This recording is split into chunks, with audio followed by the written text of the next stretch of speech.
Texas has long touted electricity deregulation as a way to lower costs through competition. But a new report claims many Texans are actually paying hundreds of dollars more each year than customers in regulated states. KHOU 11 energy expert Ed Hers joins us to separate fact from opinion and explain what it could mean for your electricity bill. Ed, thanks for being with us.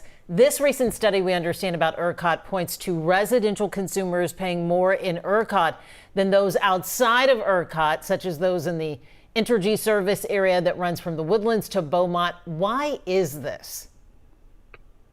That service area is regulated the old style way. Entergy owns the generation, the transmission, and the wires that come to your houses in that area. And across ERCOT, the whole segments of utility supply chain have been disaggregated. The generators compete to come into the wholesale market. The transmission lines, they still get paid.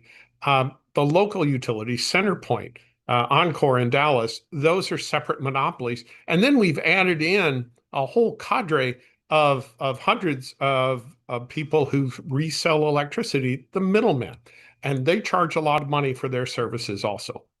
I got to watch that cadre. Okay, now we've been told by the governor and lawmakers that our deregulated grid saves us money, but in your work, you point out that is not the case. How much have we been overcharged?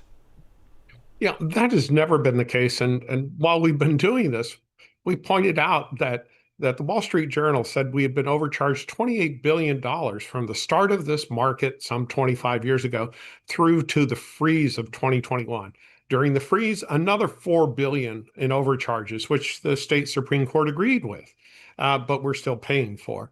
In 2023, ERCOT overcharged us $12 billion. The CEO of ERCOT called that regrettable. And this data from 2024 shows that the retail consumers, the residential consumers, have been overcharged $2.8 billion versus what they would have been charged had they been in El Paso or Entergy.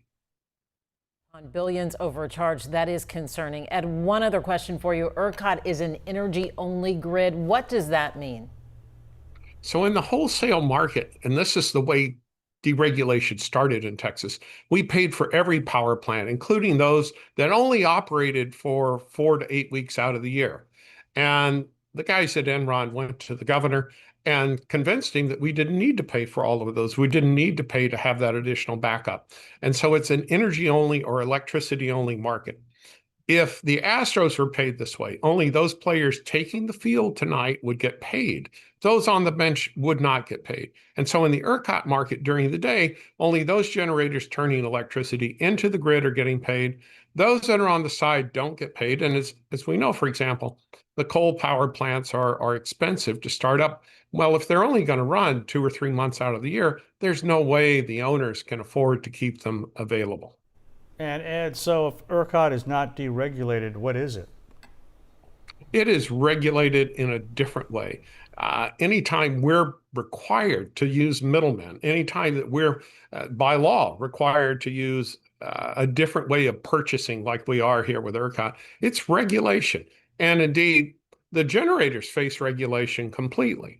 They've kind of looped around it, evaded it just a tiny bit, because today Vistra and NRG together own 70% of the retail operation across the state. And that's not what the ERCOT model was originally designed to encourage. It was supposed to break it up, to separate retail from the generators. Well, now they've all come back together. A quick education in deregulation. Ed Hers, U of H Energy Fellow and KHOU 11 Energy Expert. Appreciate the time and the insight. Thank you.